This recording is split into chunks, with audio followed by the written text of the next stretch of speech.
नमस्कार किसान भाइयों। गोविंद सिंह अरेला पट्टी प्रतापगढ़।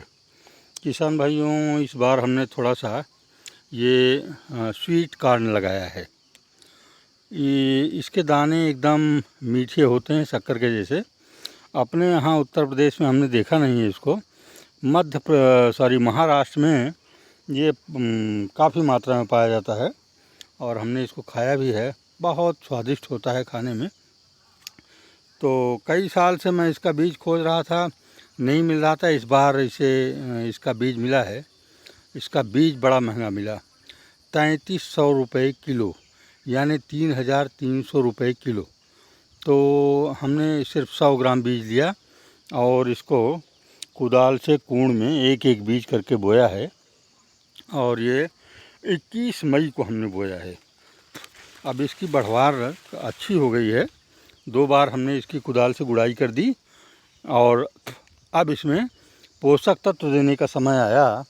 तो मैं ये देखिए, इनकी जड़ों में ये कच्चा गोबर ताज़ा, ये देखिए जड़ों में इनके दे रहा हूँ।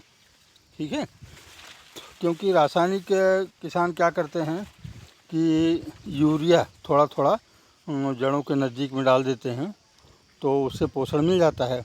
लेकिन बचपन में हमने देखा है पिताजी के साथ में कि वो जो है इसी तरह से गोबर की छोती, इसको बोलते हैं, गोबर की छोती रखवाते थे हम जब छोटे से थे।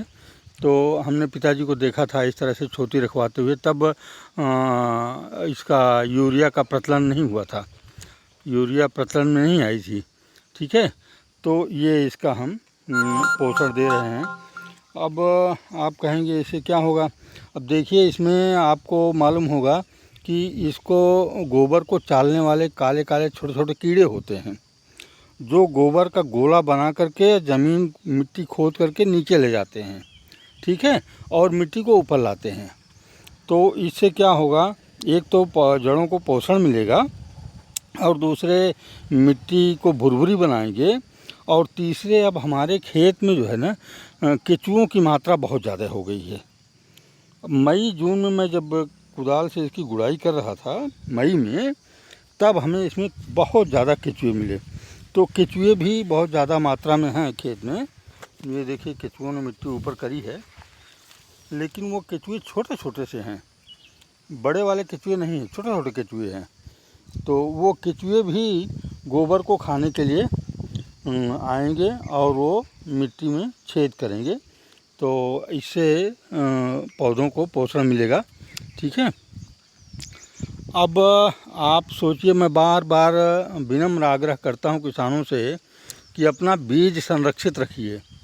बीज आप संरक्षित नहीं रखेंगे तो एक दिन ऐसा आएगा कि बहुराष्ट्रीय कंपनियां मनमाने पैसे वसूल करेंगी आपसे और आप मजबूर होंगे देने के लिए। तो जो हमारे प्राकृतिक किसान भाई हैं, उनसे ख़ास करके निवेदन है कि देसी बीजों को संरक्षित करने का प्रयास करें। अपना हाथ बहुराष्ट्रीय कंपनियों के हाथ में मत दें, नहीं तो ये समझ लीजिए शेर हैं। आपका हाथ पकड़ में आ जाएगा तो फिर आपका शिकार किए बिना मानेंगे नहीं, आपको नष्ट कर देंगे। तो इसीलिए निवेदन है कि देसी बीजों का संरक्षण करें। अब इसको हमने इस बार लगाया हुआ है, अब इसका हम बीज रखेंगे, अगली साल इसकी बुआई करेंगे। अगर ये सक्सेस हुआ तो हम सस्ते रेट में किसानों को बीज उपलब्ध करा सकते हैं। ठीक है, तो किसान इसका बीज स्वयं संरक्षित रख सकते हैं। तो ये है, ये जानकारी आपको देनी थी। ठीक है, और ये इसका प्रोग्रेस बहुत बढ़िया है। ठीक है, अब बारिश भी शुरू हो गई है, मानसून धीरे धीरे आ गया है। अब ये पत्तियों में इसके कहीं कहीं कीड़े लगे हैं। अब हम इसमें जो है दूध और हल्दी और हींग, ये 3 का मिश्रण कर इस पर स्प्रे करेंगे ताकि कीड़े इसमें न लगें, जो कि पूरी तरह प्राकृतिक है। ठीक है, नमस्कार, धन्यवाद। और वीडियो को ख़त्म करने से पहले आपसे एक विशेष आग्रह है। मैं किसान हूँ, मैं प्रोफेशनल यूट्यूबर नहीं हूँ। मैं सिर्फ अपनी फसलों का वीडियो बनाता हूँ और आप लोगों से शेयर करता हूँ ताकि आप लोगों की भी जानकारी बढ़े। ठीक है, तो विनम्र निवेदन यही है कि आप लोग चैनल को सब्सक्राइब करें, लाइक करें और किसानों को शेयर करें ताकि ज़्यादा से ज़्यादा किसान लाभान्वित हो सकें। धन्यवाद। जय हिंद। गोविंद सिंह, रेलिया पट्टी, प्रतापगढ़।